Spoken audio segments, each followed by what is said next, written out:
Shalom Jemaat GBI Keluarga Kudus. Berikut adalah Warta Sepekan Minggu 26 Februari 2023.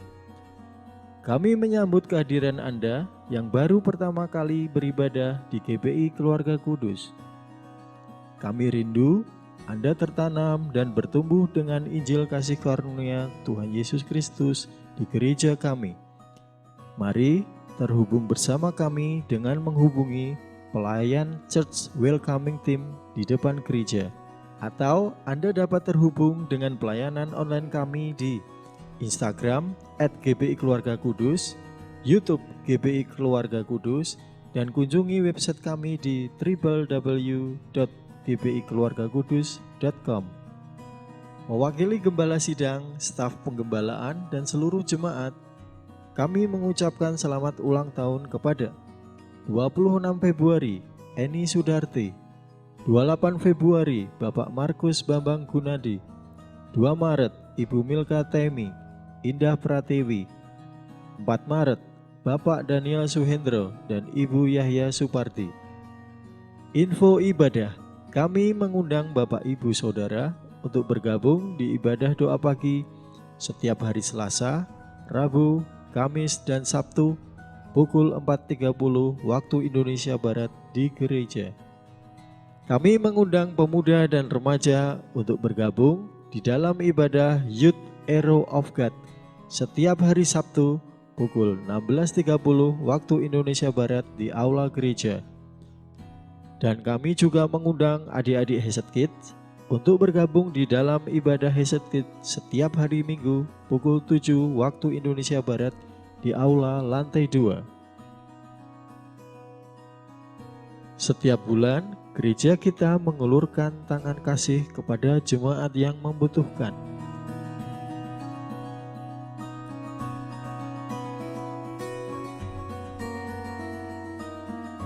Ada paket beras yang dibagikan di Minggu Berkat.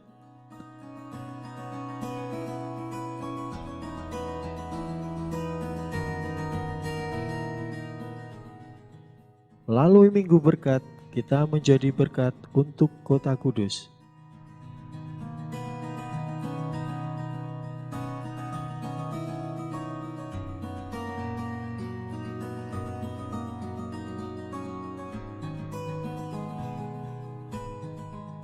Mari bergabung bersama kami untuk menjadi berkat bagi sesama melalui amplop tangan kasih. Pelayanan gereja. Bagi jemaat yang ingin menyerahkan anak, dimohon untuk mendaftar 1 bulan sebelumnya kepada sekretariat. Bagi Anda yang membutuhkan pelayanan pemberkatan pernikahan, dimohon mendaftar 4 bulan sebelumnya kepada sekretariat. Dan bagi jemaat yang membutuhkan pelayanan doa, kunjungan, dan konseling dapat menghubungi 0852 8181 6776.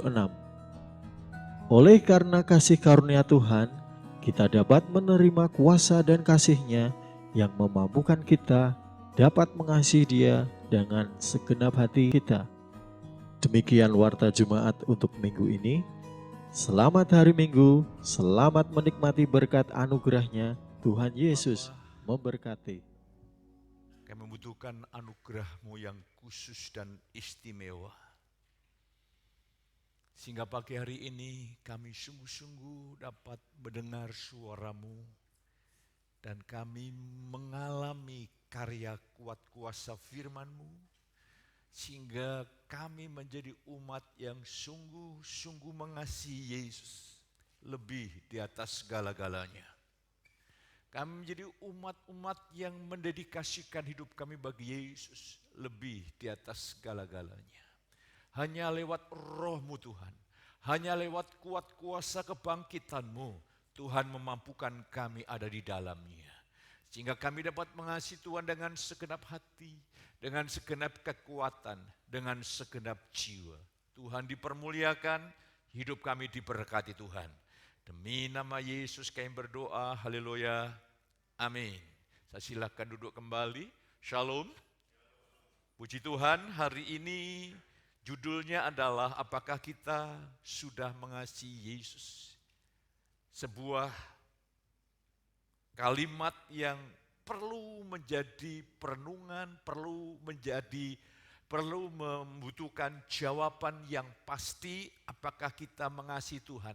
Begitu besar kasih Yesus kepada kita. Begitu luar biasa ajaibnya kasih Tuhan kepada kita. Kasih yang kekal, begitu dalam, begitu lebar, begitu hebat, begitu dahsyat. Seharusnya kita menjadi umat yang mengasihi Dia. Katakan amin. Lah, hari ini saya ingin berikan tema, apakah kita sudah mengasihi Yesus. Ini penting, saudara kekasih. Mari kita akan baca di dalam kitab firman Allah, di dalam kitab Yohanes pasal 21 ayat 17. Satu kebenaran yang akan menolong kita semuanya. Berkata Simon anak Yohanes, apakah engkau mengasihi aku? Maka sedih hati Petrus karena Yesus berkata untuk ketiga kalinya, apakah engkau mengasihi aku? Dan ia berkata kepadanya, Tuhan, engkau tahu segala sesuatu, engkau tahu bahwa aku mengasihi engkau. Kata Yesus kepadanya, gembalakanlah domba-dombaku. Ini ada satu penyataan yang luar biasa. Ternyata menggembalakan domba-dombaku ini harus muncul dari hati yang mengasihi Yesus. Kalau saudara baca ayat yang ke-15, Petrus, apakah kau mengasihi aku lebih daripada semuanya itu? Lebih daripada alat-alat untuk menangkap ikan, lebih daripada rasul-rasul yang lain, lebih dari semua yang ada. Yesus bertanya 3 kali, ini yang perlu menjadi perhatian kita. Gembalakanlah domba-dombaku. Ada saatnya perintah kita untuk memberitakan Injil, tegas. Tapi ada perintah untuk kita menggembalakan domba-dombaku. Tentunya panggilan menggembalakan jemaat adalah Tuhan percayakan seorang hamba Tuhan dan hamba Tuhan melengkapi anak-anaknya, umat-umatnya untuk bersama-sama membangun tubuh Kristus. Tuhan ingin saudara terlibat aktif di dalam pembangunan tubuh Kristus. Lah, peristiwa ini terjadi sebuah dialog, bukan monolog. Kalau monolog hanya dari satu sisi, dialog itu Yesus bertanya, Petrus menjawab. Dan ini hubungan yang baik, hubungan yang normal antara Petrus dan Yesus yang sudah bangkit dari antara orang mati. Tuhan ingin setiap kita memiliki hubungan dialog timbal balik dengan Tuhan. Saya percaya ketika saudara bertanya sama Tuhan, Tuhan pasti menjawab. Mungkin seketika atau membutuhkan waktu, itu kedaulatan Tuhan. Tapi ketika Tuhan berbicara, saudara dan saya juga bisa menjawab seperti dialog antara Yesus dan Petrus. Inilah tingkat keintiman yang Tuhan mau bagi kita.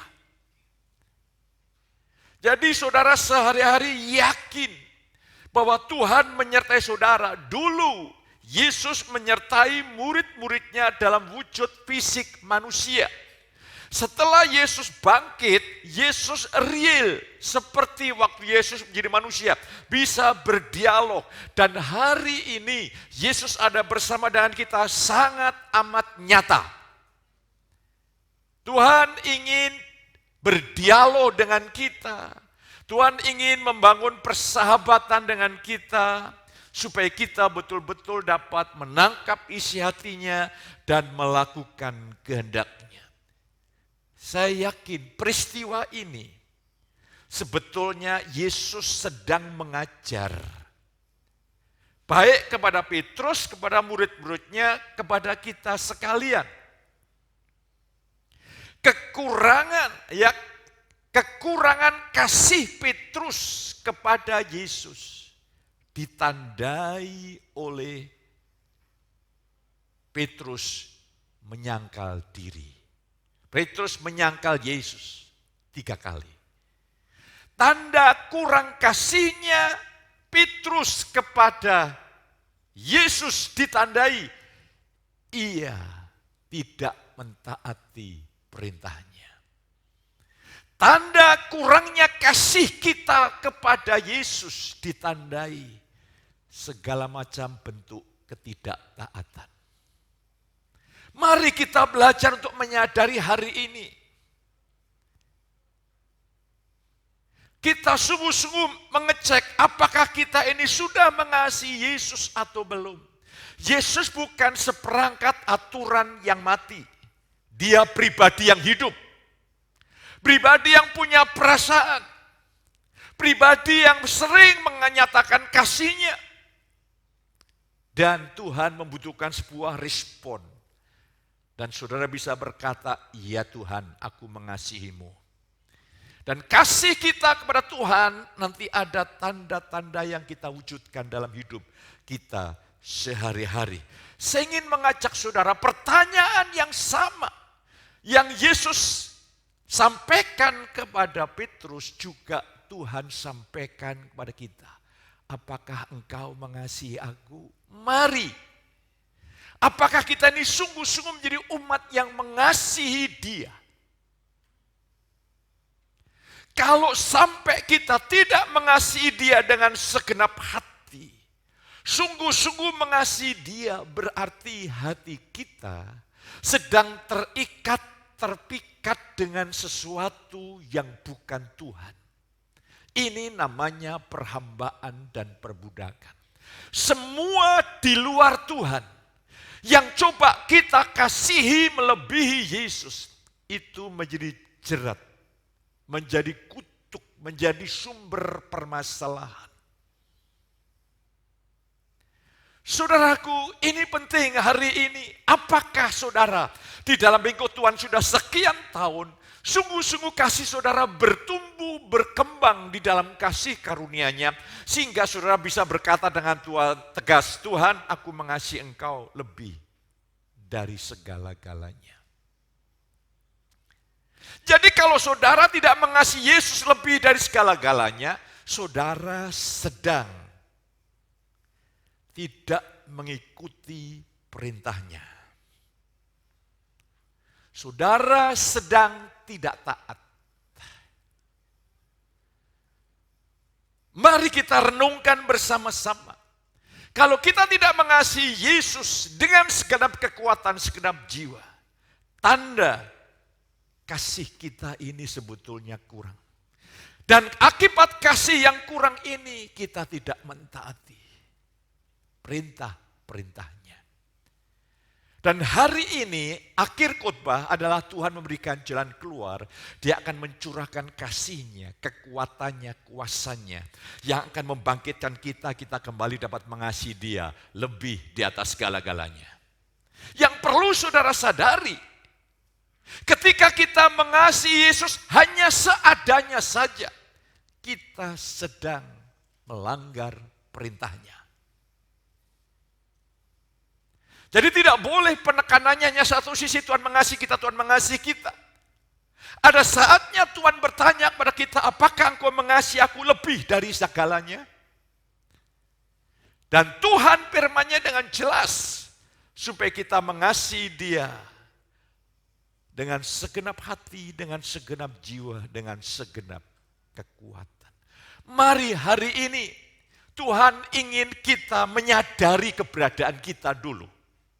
Setelah menyadari keberadaan kita bahwa kita ini sebetulnya adalah pelanggar-pelanggar perintah Tuhan, disitulah baru ada jalan keluar.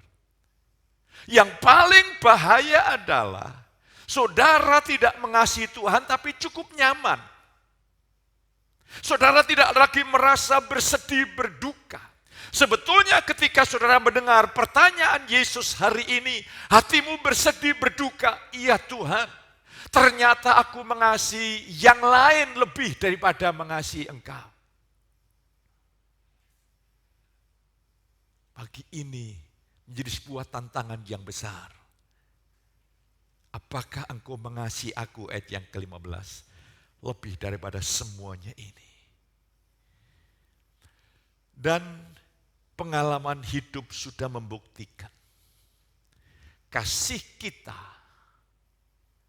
kepada sesuatu yang selain Yesus bukan membuat engkau menjadi pribadi yang utuh, tapi membuat engkau menjadi kecewa, sedih, marah, terluka. Dan ternyata kasih kita kepada dunia lebih daripada Yesus. Dunia tidak bisa memberikan kepuasan, hanya bisa memberikan kehausan. Dan pengalaman hidup banyak manusia yang akhirnya akhir hidupnya penuh penyesalan. Saya melihat ini perlu menjadi bahan perenungan. Anak-anak Tuhan yang dari mudanya tidak mengasihi Tuhan, dengan sungguh-sungguh mengasihi Tuhan, itu di akhir hidupnya tidak smooth, tidak indah, tidak mulia. Ya. Dan kerugiannya kalau kita di hari tua kita sudah tidak banyak berbuat apa-apa, kita baru sadar mengasihi Tuhan walaupun tidak terlambat, tetapi yang ada seringkali penyesalan. Mari mulai hari ini ketika kau mendengar pertanyaan Yesus, jawab dengan benar. Apakah kau mengasihi aku? Ini yang bertanya adalah Raja di atas segala raja, Tuhan di atas segala Tuhan. Mari biarlah Tuhan lewat firman-Nya membedah batin kita pada pagi hari ini.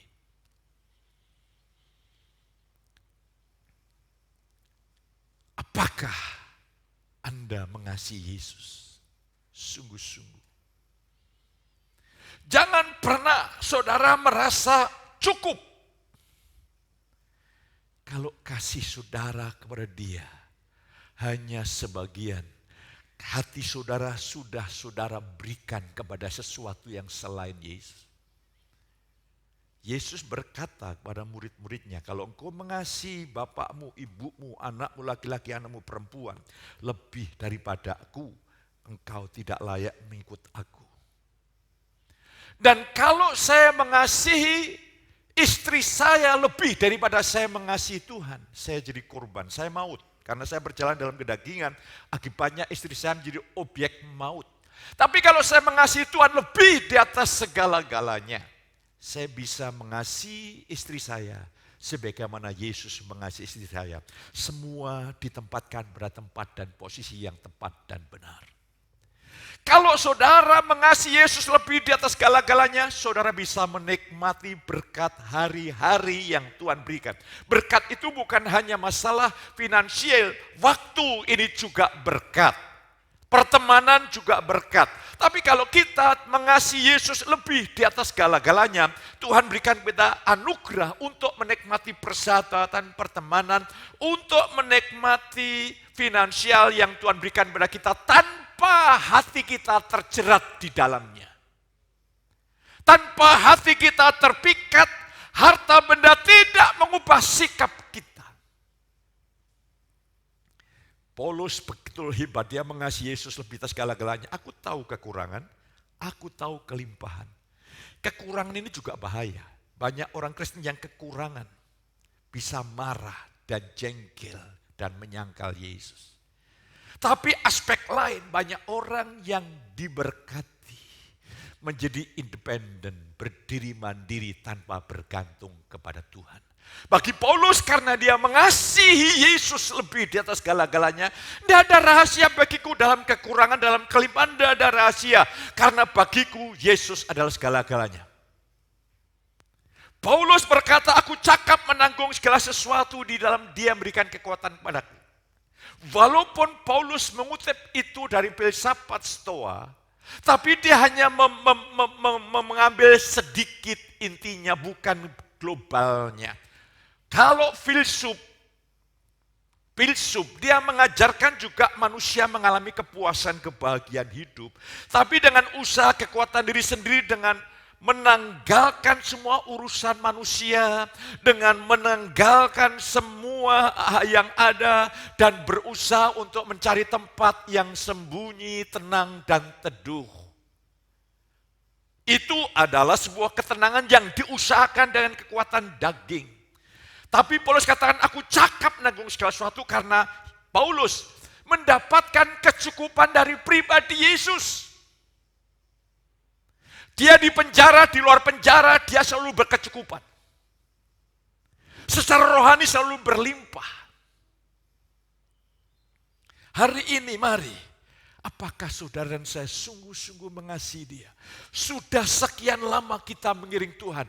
Yang benar adalah kasih kita ini progres, berkembang, bertumbuh.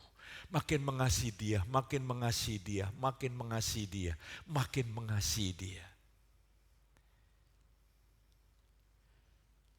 Saudaraku, tiba saatnya untuk kita bukan makan makanan bayi, ya, hanya sekedar penghiburan, ya, hanya seputar kebutuhan sehari-hari.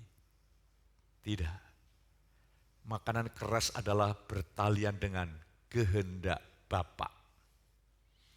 Kehendak Bapa, saudara harus mengasihi Yesus lebih di atas segala-galanya. Kalau kita belum sampai tahap itu, kita sedang melanggar perintahnya. Kita kehilangan hubungan yang terindah, termulia dengan Tuhan di dalam hubungan roh. Kita tidak akan mengalami rahasia-rahasia firman yang lebih dalam. Kita tidak akan memiliki persekutuan yang lebih intim dengan Dia.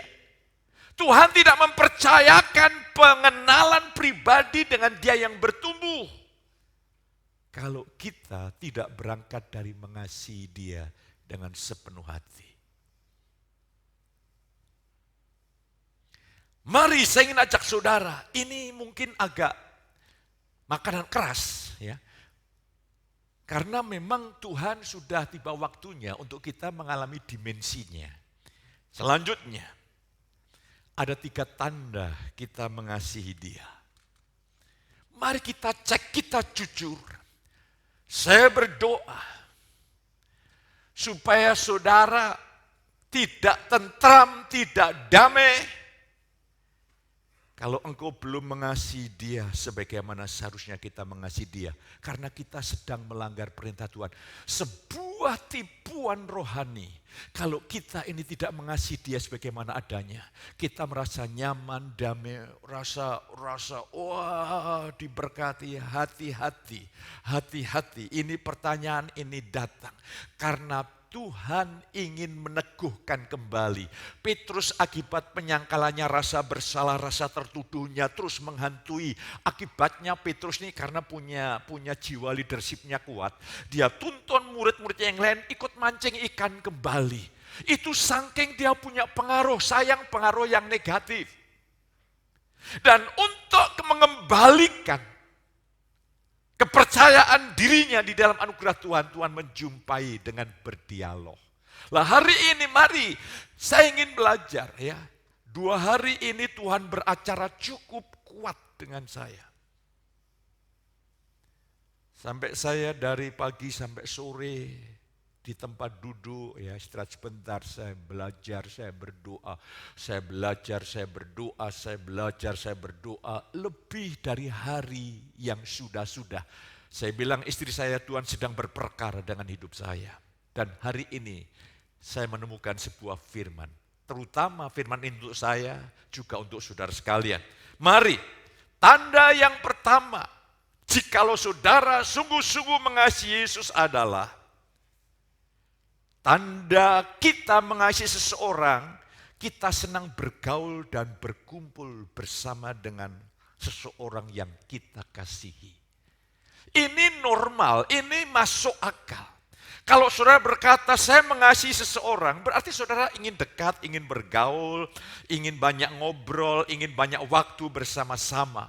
Lah pertanyaan ini harus kita jawab. Mari kita lihat batin, pengalaman batin, kondisi batin kita. Pemazmur mengatakan seperti rusa yang merindukan sungai yang berair. Demikianlah jiwaku merindukan Engkau ya Allah. Ini ditulis pengalaman pribadi Daud. di tengah-tengah kesibukannya untuk memimpin umat Allah, di tengah-tengah perjuangannya untuk memperlengkapi pembangunan bait Allah dan peperangan-peperangan yang dihadapi, Daud tidak kekurangan kerinduan jiwanya. Jiwaku rindu akan Engkau ya Tuhan. Jiwaku rindu bersekutu dengan Engkau ya Tuhan. Kalau sampai saudara tidak ada waktu setiap hari dan begitu banyak kesibukan, yang sesungguhnya kesibukan yang sedang kau kerjakan tidak punya nilai yang kekal, dan saudara kehilangan waktu yang terbaik untuk bersekutu dengan Tuhan, ini warning, ini peringatan. Ini peringatan. Sebab kalau saudara dan saya tidak punya persekutuan yang kuat dengan Tuhan, kita akan lemah. Tuhan berkata kepada murid-muridnya, berdoalah 1 jam. Tapi murid-muridnya tertidur. Yesus berkata, tubuh lemah, roh penurut tapi tubuh lemah. Tuhan tidak ingin saudara punya roh penurut. Tuhan ingin punya rohmu perkasa. Amin. Murid-murid rohnya karena lemah tidak bisa mengatasi fisiknya yang mungkin lelah atau ngantuk.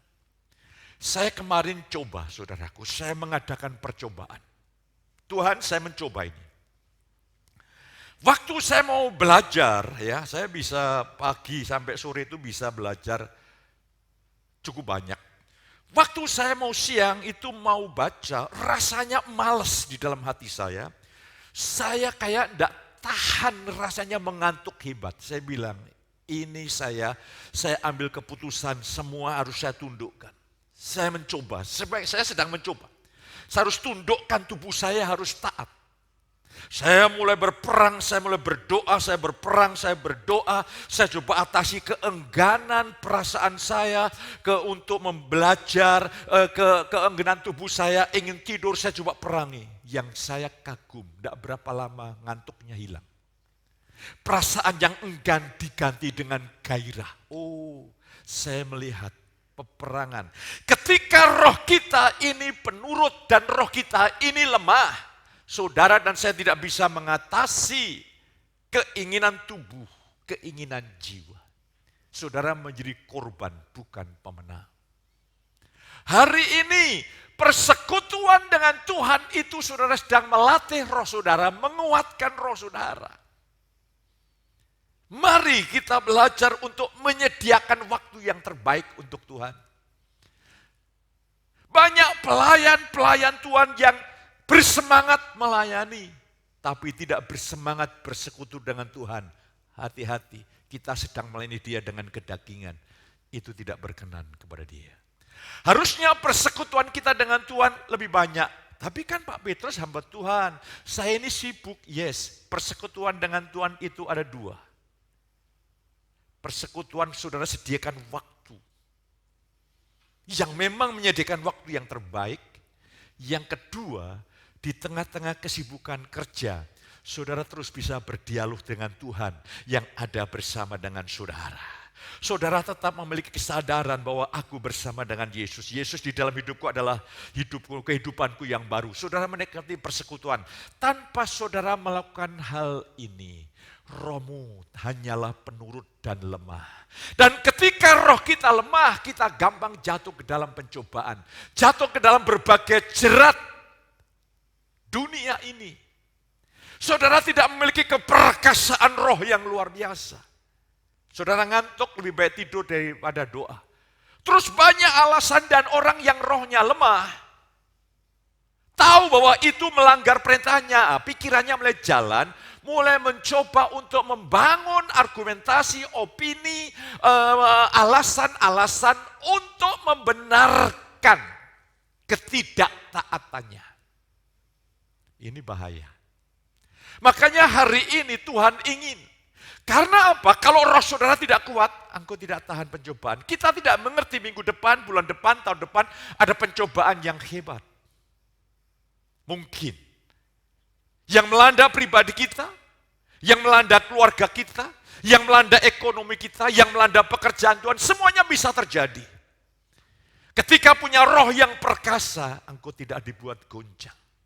Makanya belajarlah, kalau jiwamu sudah kehilangan kerinduan kepada Yesus, menyembah Dia, jiwamu sedang mengalami pencemaran yang hebat. Akibatnya jiwa kita mencemari roh kita, sehingga kemurnian yang mengalir dari roh kita tercemar oleh jiwa dan kepentingan-kepentingan diri. Ini berbahaya.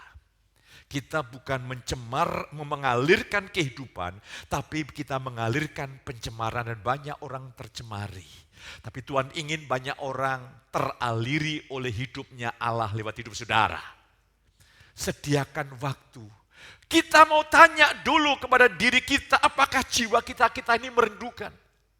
Mengapa saudara tidak banyak waktu untuk bersekutu dengan Tuhan? Baik melalui pendalaman firman, membaca firman, menghayati firman, memakan firman, merenungkan firman, menerapkan firman, bersekutu dengan Tuhan. Itu tanda bahwa kita ini tanpa sadar mengandalkan daging. Kita tidak tahu kalau roh kita lemah. Kita tidak bisa mengasihi Tuhan. Lah Petrus juga begitu, disuruh berdoa malah tidur. Dia tidak bisa mengasihi Tuhan sebagaimana seharusnya.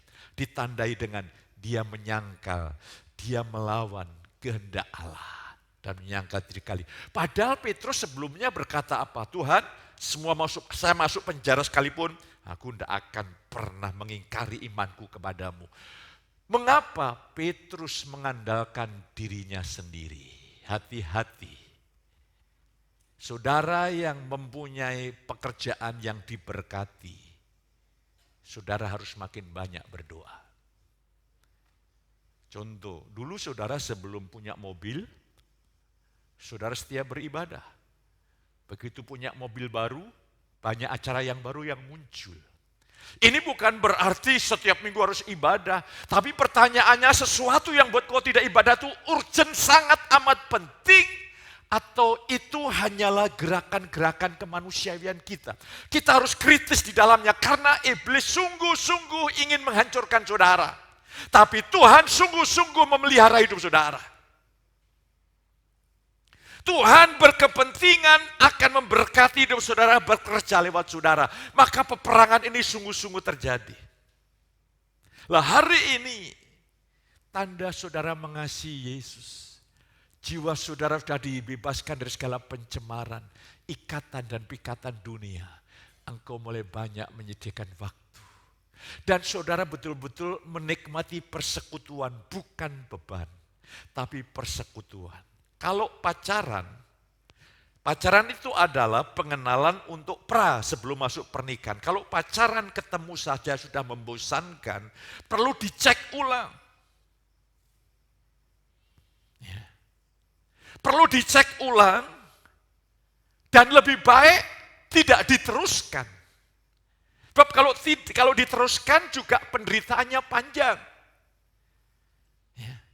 Tapi kan gagal, tidak ada saudaraku, gagal itu tidak ada. Kalau sampai saya ini kalau jujur, sebelum saya berkasih sayang dengan pasangan saya juga pernah itu nembak cewek ditolak. Tapi itu baik. Supaya apa? Sehingga saya dapatkan istri untuk menyelesaikan kehendak Allah. Bukan kalau ditolak cewek langsung negara hancur, enggak. Negara tidak ada hubungannya dengan kita, pacaran itu. Jadi mari, tapi kalau roh kita lemah, kita merasa hancur, berantakan. Hari ini ujian itu ada, tantangan ada, dan iblis mencoba mencari kesempatan. Dan selalu mencari kesempatan untuk menjatuhkan saudara. Hanya ketika kau punya roh yang perkasa, roh yang kuat, engkau tidak tergoda dan terbujuk oleh rayunya. Jadi tantangan kita ini tidak mudah loh saudaraku. Dunia itu, sistem dunia itu menekan kita. Tipu daya iblis, bisikan-bisikan kedagingan, belum lagi dosa, belum lagi hukum dosa.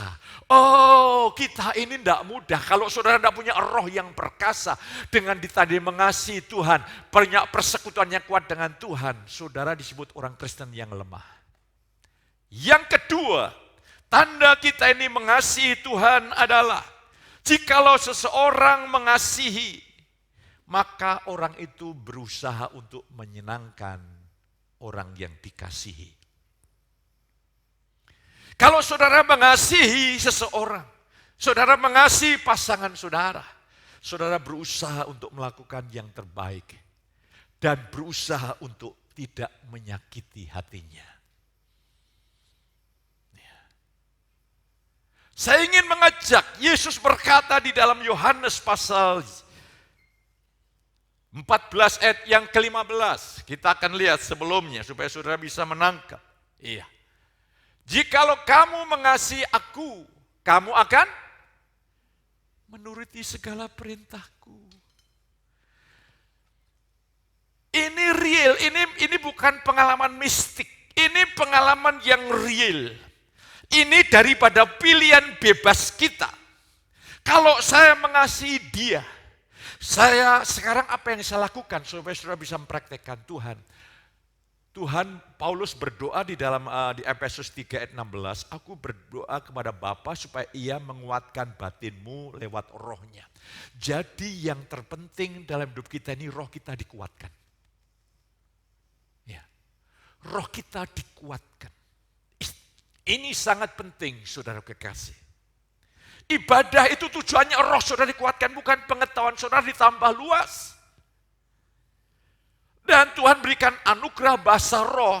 Ketika kita berkata-kata bahasa roh, kita menguatkan diri kita sendiri. Diri kita yang baru yaitu roh kita. Supaya roh kita itu bisa menaklukkan keinginan jiwa dan keinginan tubuh, keinginan dosa, bisikan daging, tipu daya iblis. Kita bisa berkata tidak dengan tegas.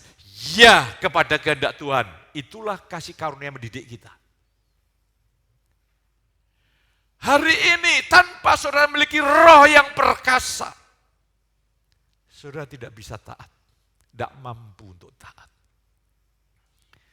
Kadang-kadang kita ini, melawan yang namanya keinginan tubuh ini, betapa susahnya ya untuk mempunyai jam-jam doa yang istimewa dengan Tuhan.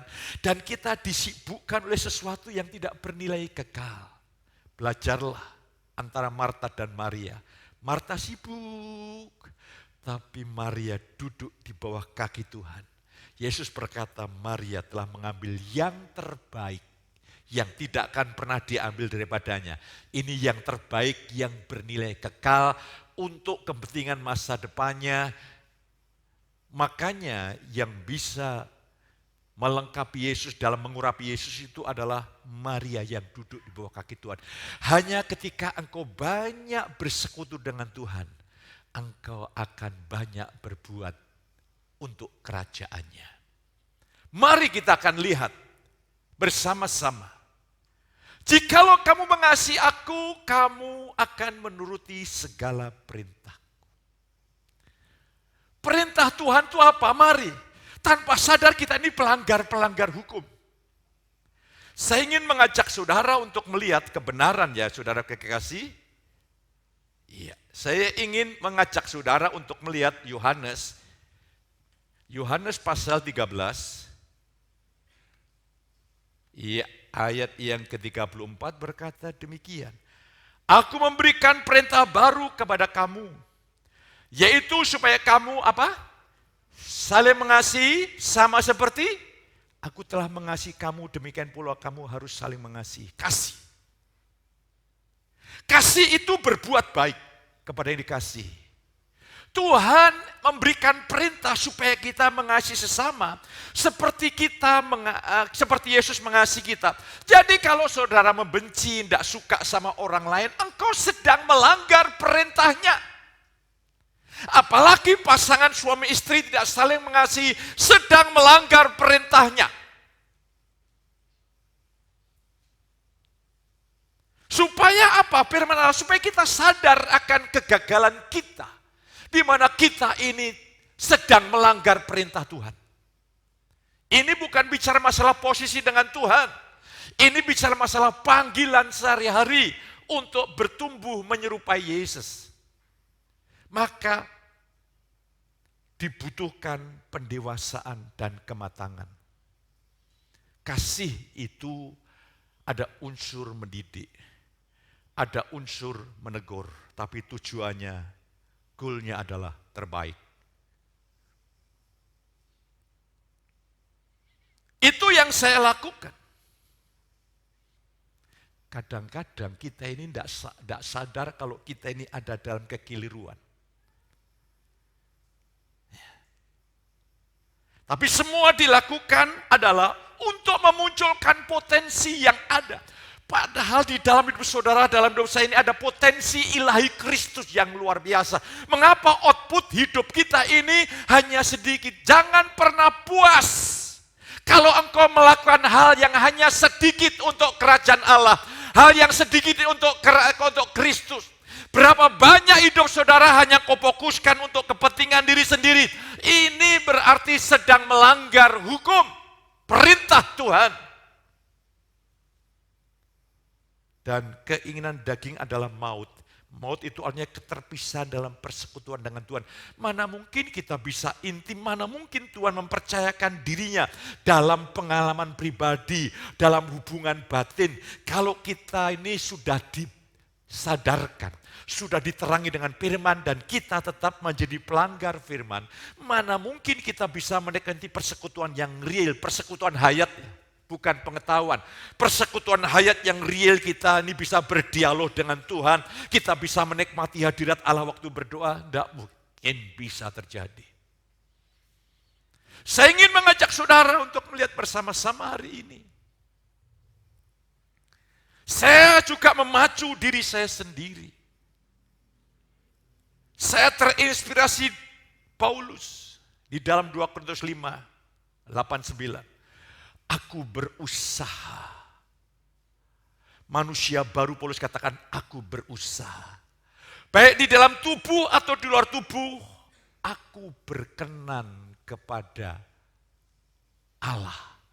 Berkenan bukan dalam posisional, berkenan dalam panggilan. Jadi begini saudara kekasih, setelah kita dibenarkan dengan cuma-cuma, itu indikatif, itu posisional, lah imperatif supaya kita hidup sesuai dengan identitas diri kita. Kalau saya dibenarkan dengan cuma-cuma, saya kudus dengan sempurna, itu indikatif, itu anugerah Allah. Dan kita harus membayar sepenuhnya untuk hidup sebagai orang kudus. Untuk hidup sebagai orang suci, orang saleh, yaitu menjauhi kejahatan dan melakukan perintahnya. Itu imperatif supaya kita makin seperti Yesus. Supaya kita bertumbuh makin seperti Yesus dalam hidup kita. Tapi ingat, kita harus melakukannya bersandar dengan kekuatan rohnya yang luar biasa. Sehingga ada perubahan yang nyata, perubahan yang real. Perubahan yang luar biasa. Lah saya ingin mengajak saudara untuk melihat hari ini, saudara kekasih, saudara-saudara betul-betul mengalami anugerah Tuhan. Jikalau engkau mengasihi aku, engkau akan menuruti segala perintahku. Bukan perintah yang tidak kita ketahui. Tapi yang paling bahaya kita sudah tahu itu perintah Tuhan. Tapi kita tidak taat. Perintah yang nyata yang sering saya ucapkan, hei suami, apa?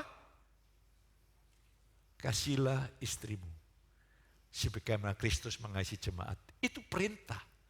Jangan dikondisikan dengan berbagai macam permisif alasan-alasan. Wah, istri saya begini. Tidak ada. Kasihilah istrimu seperti Kristus mengasihi jemaat. Hai istri, tanduklah suamimu. Bukan kan? Jadi ketika kita ini setia, ini bukan pengalaman mistis.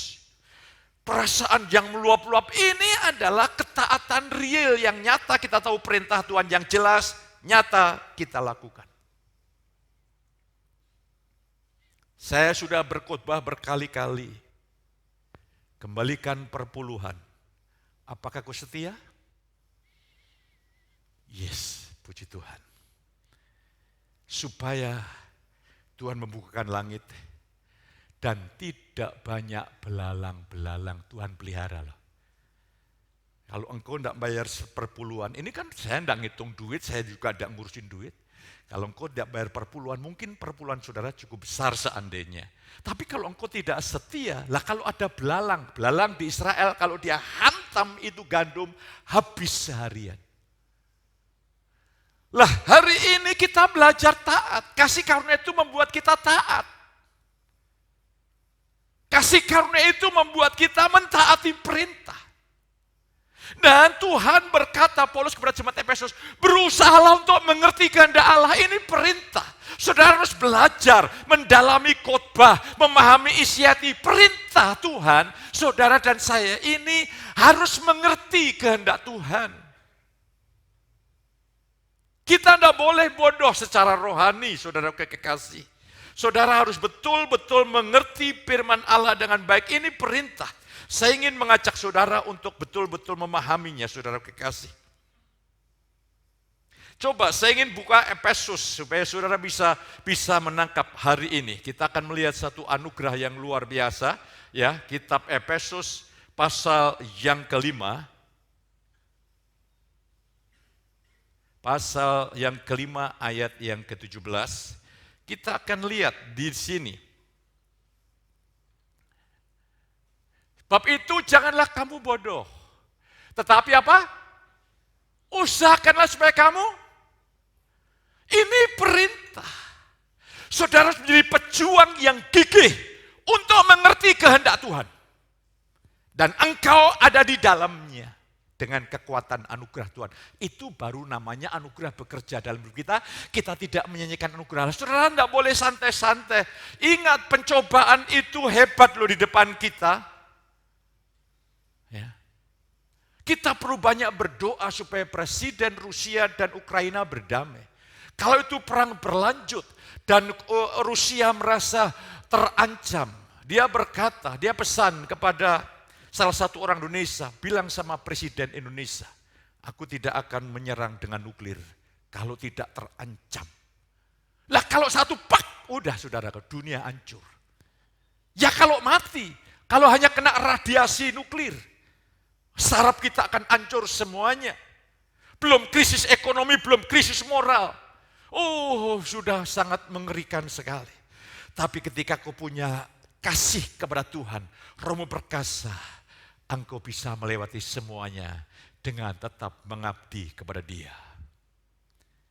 Usahakanlah kamu mengerti kehendak Allah.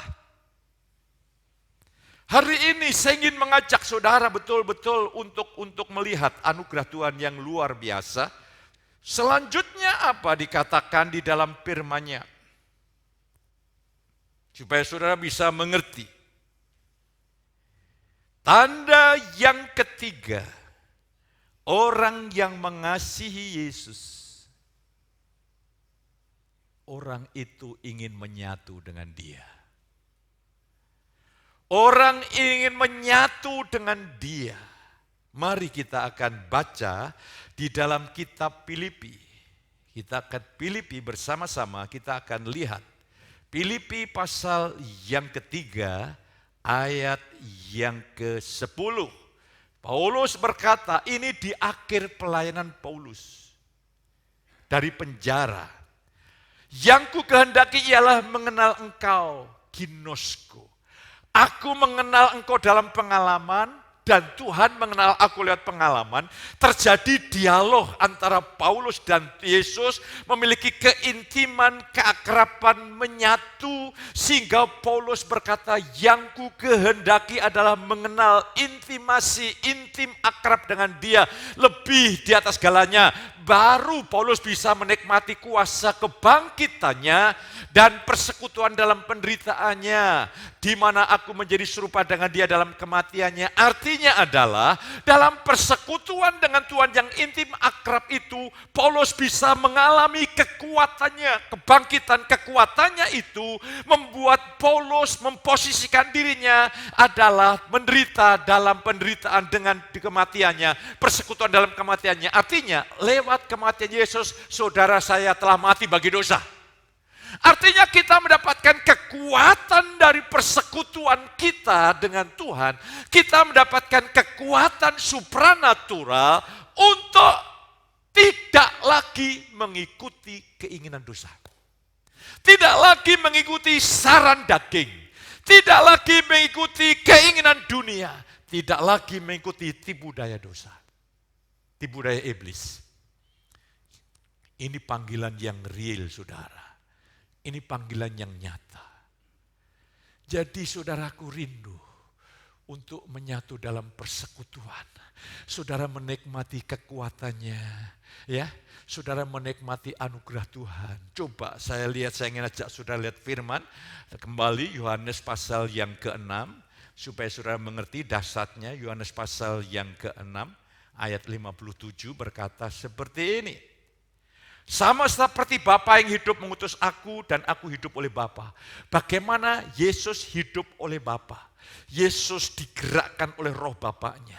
Yesus betul-betul mengalami pekerjaan roh Bapaknya. Yaitu Yesus menikmati persekutuan dengan Bapaknya. Kadang-kadang banyak kali Alkitab mencatat semalam-malaman dia bersekutu dengan Bapaknya. Pagi-pagi buta dia bersekutu dengan Bapaknya. Jadi begini, Yesus hidup oleh Bapaknya itu bukan berarti Yesus kayak mesin. Digerakkan oleh Bapaknya. Kalau begitu Yesus kehilangan pribadi, bukan. Yesus hidup oleh Bapaknya, artinya roh Bapaknya menguatkan roh Yesus. Roh manusia Yesus dikuatkan karena Yesus telah meninggalkan kealahannya menjadi manusia. Menguatkan rohnya Yesus sehingga Yesus ketika di Getsemani berkata, Bapa, bukan kehendakku, kehendakmu yang jadi. Yesus menolak menyangkal diri. Barang siapa memakan aku, ia akan hidup oleh aku. Bagaimana kita hidup oleh Yesus? Banyak disalahpahami Galatia 2 ayat 20. Saudara harus lihat. Aku telah disalibkan dengan Kristus. Aku telah disalibkan. Namun aku hidup. Ini aneh ya. Aku disalibkan dengan Yesus. Namun aku hidup. Tetapi bukan aku lagi yang hidup, melainkan Kristus. Apa artinya ini semuanya? Jangan kita pikir kita diam pasif, kita digerakkan Tuhan dari dalam. No, Tuhan tidak pernah melakukan hal itu. Karena Tuhan tidak pernah melanggar prinsipnya. Tuhan hanya ingin anak-anaknya bekerja sama.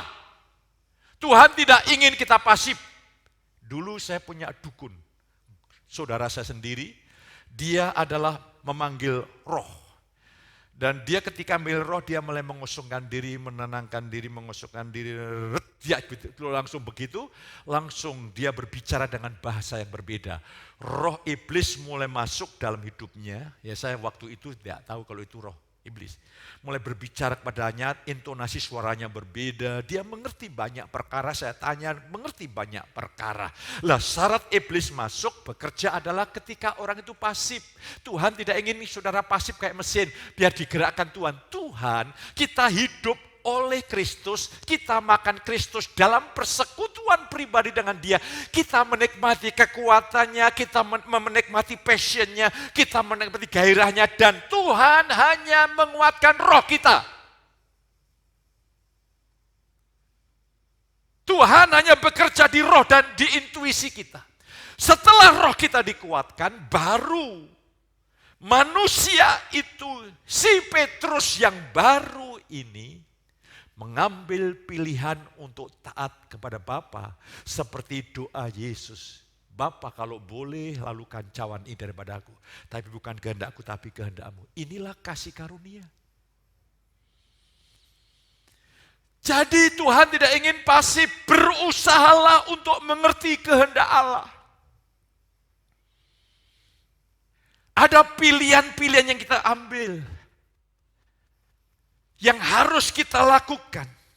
Dan kita harus memilih berdasarkan kekuatan yang dianugerahkan oleh Tuhan. Jangan berdasarkan kekuatan diri. Kita akan gagal total. Lah disinilah saudaraku kekasih, disinilah pentingnya bagaimana hidup oleh Kristus ketika saudara roh saudara dikuatkan. Roh saudara dikuatkan, manusia batinnya sudah dikuatkan.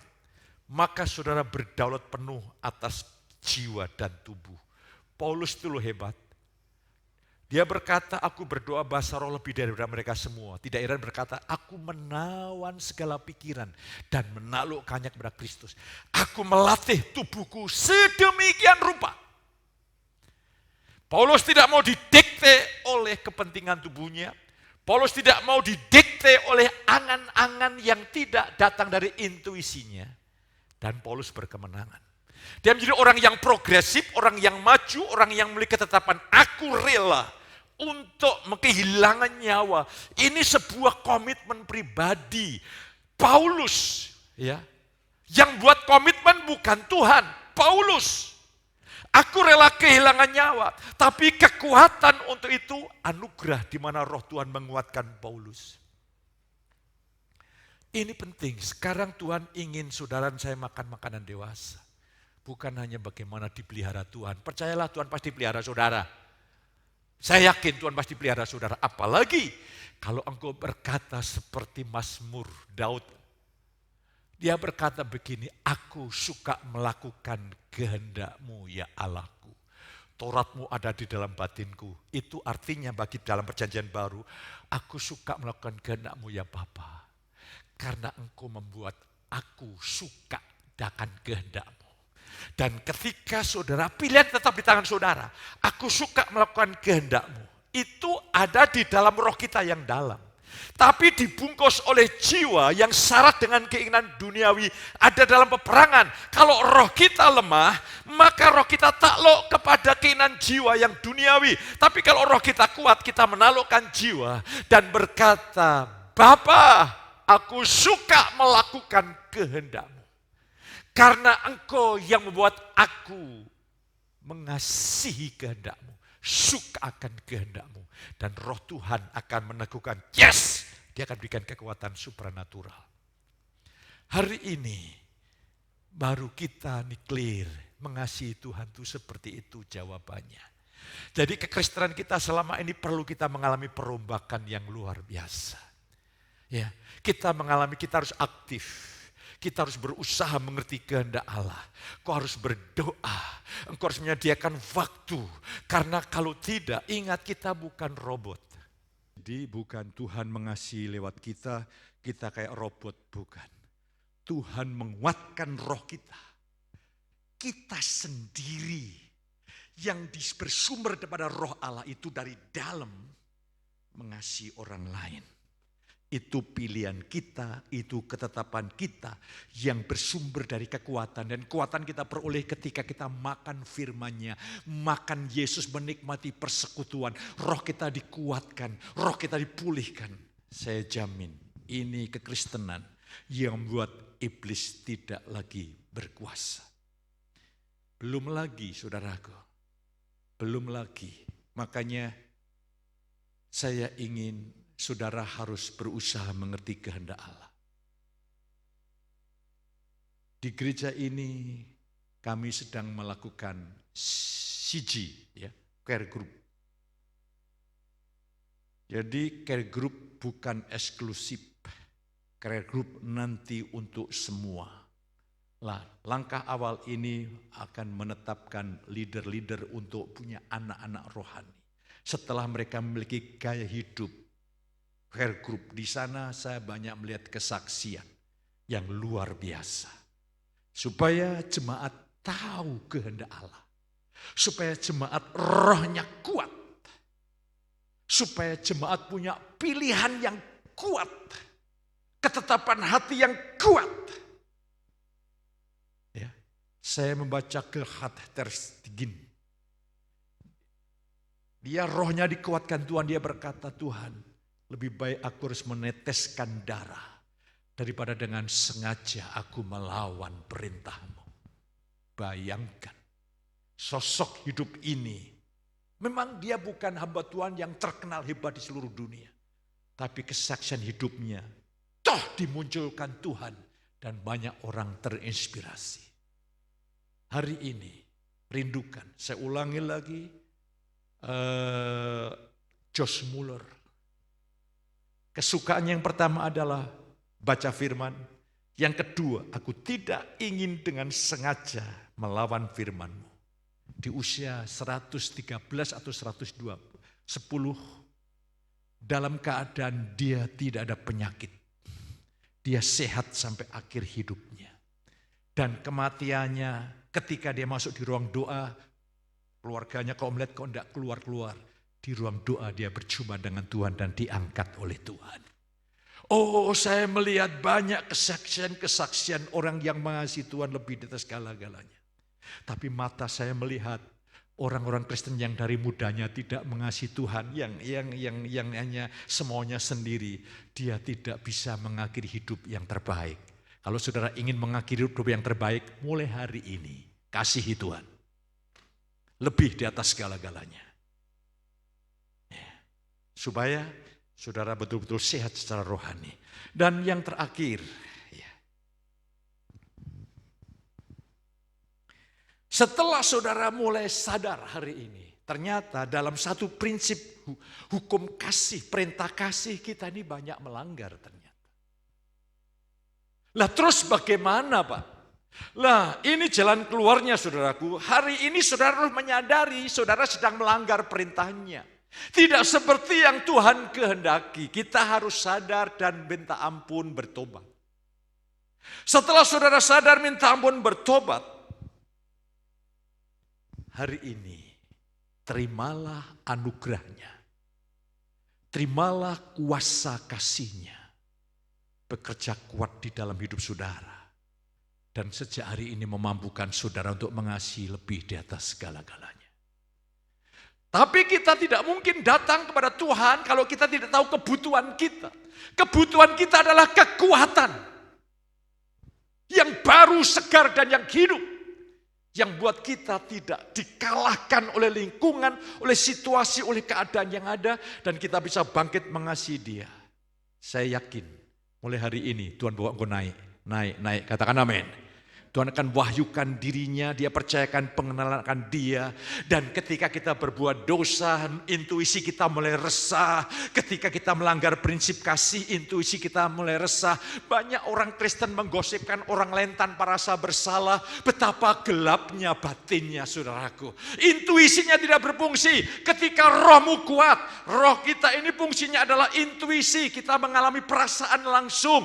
Hati nurani dan persekutuan itu ada dalam roh kita, tidak ada dalam jiwa kita. Tuhan tidak berperkara dengan jiwa kita, Tuhan berperkara dengan roh kita. Dari roh kita itu kita memerintahkan jiwa untuk tunduk. Dan hari ini mari, tanggung jawab yang besar ada pada kita. Hidup ini anugerah, tapi kita tidak boleh menyanyikan anugerah. Mari saudaraku, saudara tetap duduk di mana saudara berada. Sadari, kalau hari ini kita tidak mengikuti perintahnya, kita melanggar perintahnya karena roh kita lemah. Kita mengasihi Dia dengan kekuatan kita. Kita tidak ada waktu untuk menikmati kekuatannya, kuasanya mengalir, hadiratnya membangkitkan roh kita. Seringkali kita sangat acuh tak acuh dengan Tuhan, minta ampun hari ini. Buka hati Tuhan, saudara. Tuhan itu suka memberi. Dia suka memberi. Dia akan berikan curahkan kasihnya, kuasanya. Membangkitkan roh saudara. Membangkitkan batin saudara. Engkau mulai punya komitmen kembali. Engkau mulai berapi-api kembali. Engkau mulai rindu untuk dipakai Tuhan membangkitkan jemaat Tuhan. Tundukkan kepala di hadapan Tuhan. Semuanya, biar tidak ada musik. Karena ini adalah sebuah tantangan yang cukup bagi kita semuanya. Ampuni, minta ampun lebih dahulu dengan sungguh-sungguh kepada Tuhan. Kalau hari-hari ini engkau tidak sungguh-sungguh mencari kehendak Allah, engkau tidak ada waktu untuk Tuhan, engkau tidak ada kasih yang seharusnya untuk Tuhan, jiwamu tidak ada kerinduan untuk Tuhan, jiwa kita udah syarat, udah penuh dengan kepentingan-kepentingan yang manusiawi. Ingat, Yesus menegur Petrus, engkau hanya memikirkan apa yang dipikirkan manusia, bukan apa yang dipikirkan Tuhan. Iblis bisa sedemikian rupa, engkau sibuk hanya untuk memikirkan perkara-perkara manusia, engkau melalaikan Tuhan. Itu adalah tipu daya iblis. Mari sama-sama bangkit berdiri di hadirat Allah.